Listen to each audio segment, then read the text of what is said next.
স্বপ্ন। আমরা জীবনে স্বপ্ন দেখতে থাকি, সেটা পূরণ করার পূর্ণ প্রয়াস করে থাকি। কিন্তু এই স্বপ্ন পূরণ না হওয়ার পরিস্থিতিতে আমরা ভেঙে পড়ি, ছিন্ন বিচ্ছিন্ন হই। আর তারপরেই বোঝা আমরা আগামী প্রজন্মের ওপর রীতিমতো চাপিয়ে দিই। আমরা এটাই মনে করি যে আমরা যেটা হতে পারিনি সেটা আমাদের সন্তান অবশ্যই হবে। আমরা যা কখনো পাইনি আমাদের সন্তান অবশ্যই তা পাবে। এটা যে অনুচিত সেটা আমরা ভাবি না, কিন্তু এটা ভুল। আর এই ভুল আমরা সকলেই করে থাকি। সন্তান প্রকৃতি আর পরমাত্মার আশীর্বাদ। ওদের ভেতরে তাদের নিজের একটা অস্তিত্ব লুকিয়ে থাকে, সেটা মন দিয়ে দেখুন তো। আপনি শুধু ওই সন্তানকে জন্ম দিয়েছেন, কিন্তু ওর জীবন আপনার নয়। তাই নিজের সন্তানের সাথে থাকুন, সময় কাটান, ওদেরকে ভালোবাসুন, সবসময় প্রেরণা দিন। কিন্তু প্রেরণা দিন ওর নিজের অস্তিত্বকে বাড়ানোর জন্য, ওর নিজের স্বপ্ন পূরণ করার জন্য, আপনার স্বপ্ন পূরণ করার জন্য নয়।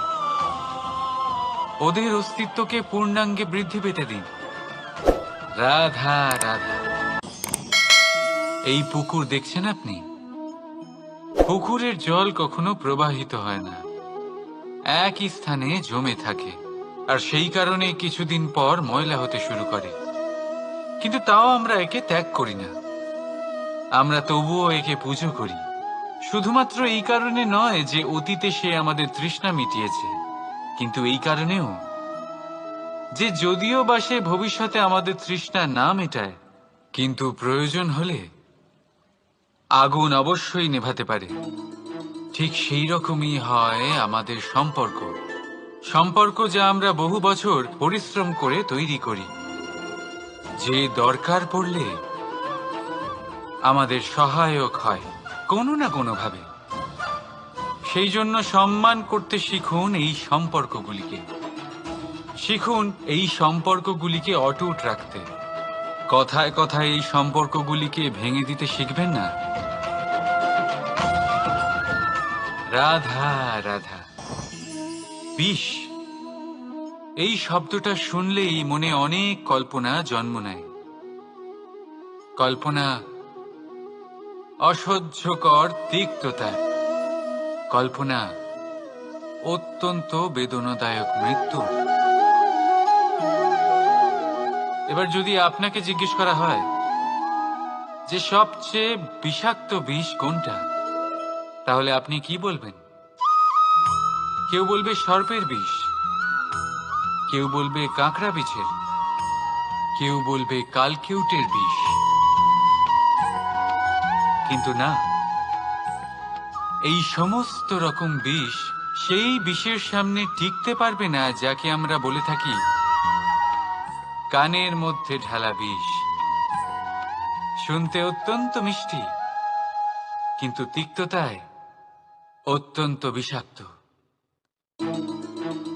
পেটের মধ্যে যাওয়া এই বিষ শুধুমাত্র একটি মানুষের মৃত্যুর কারণ হয়, কেবল একটি। কিন্তু কানের মধ্যে ঢালা এই বিষ একাধিক সম্পর্কের নাশ করতে পারে। আর এটাতে সেই ব্যক্তির ভুল নেই যে আপনার কানে বিষ ভরেছে। আপনি তাকে দোষ দিতে পারেন না। এখানে দোষ আপনার নিজের, যে এই বিষকে আপনি নিজের উপরে প্রভাব ফেলতে দিয়েছেন। এই বিষকে সুযোগ দিয়েছেন আপনার ক্ষতি করতে। এটা আপনার ভুল। সেই জন্য কুমন্ত্রণায় কখনো কান দেবেন না। আপনার মনে ভালোবাসার দৃঢ়তা জাগিয়ে তুলুন আর নষ্ট করে দিন এই সংসারের সমস্ত বিষের প্রভাবকে। রাধা রাধা। জীবন, আমাদের এই জীবন, সুখ আর দুঃখ, এই দুইয়ের মিশ্রণ।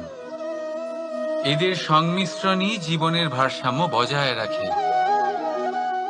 এখন এই সুখ,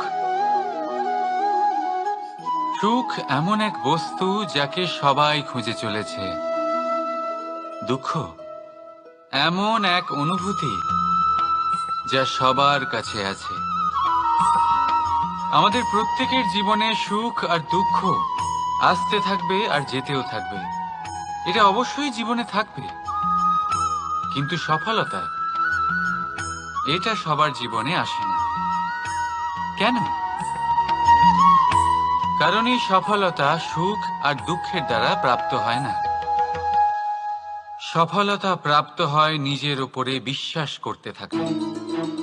আকাশের ওই সূর্যকে দেখুন, সূর্যের বিশ্বাস আছে নিজের উপর যে সে সমস্ত জগৎকে আলোকিত করতে পারবে, নিজের প্রথম রশ্মি দিয়ে অন্ধকারকে দূর করতে পারবে। সূর্য এই বিশ্বাস নিয়েই আসে, আর কিছুক্ষণের মধ্যেই সমস্ত সংসার থেকে অন্ধকারকে বিনাশ করে ফেলে সে। তাহলে মনে রাখবেন, এই সুখের আভাস, এই দুঃখের অনুভূতি আসতেও থাকবে আর যেতেও থাকবে। শুধু নিজের উপরে বিশ্বাস রাখুন, তারপর দেখবেন এই সফলতা আপনার দাস হয়ে থাকবে। রাধা রাধা। চাঁদ কত শ্রেয়, শুভ্র, কত সুন্দর। কিন্তু যদি আপনি মনোযোগ সহকারে দেখেন তাহলে দেখবেন এই চাঁদেও দাগ আছে। আর এই দাগগুলি থাকার কারণে কি এই চাঁদের মাহাত্ম্য কখনো কমে যায়? কখনো নয়। এর কারণ হলো চাঁদের নিরন্তর চেষ্টা।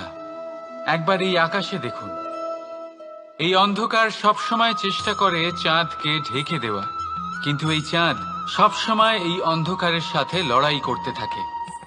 অমাবস্যা থেকে শুরু করে চাঁদের এই যাত্রা পূর্ণিমা অবধি পৌঁছেই যায়। আর তাই এই চাঁদের পুজো করা হয়, এই কারণে এই চাঁদকে মাহাত্ম্য দেওয়া হয়।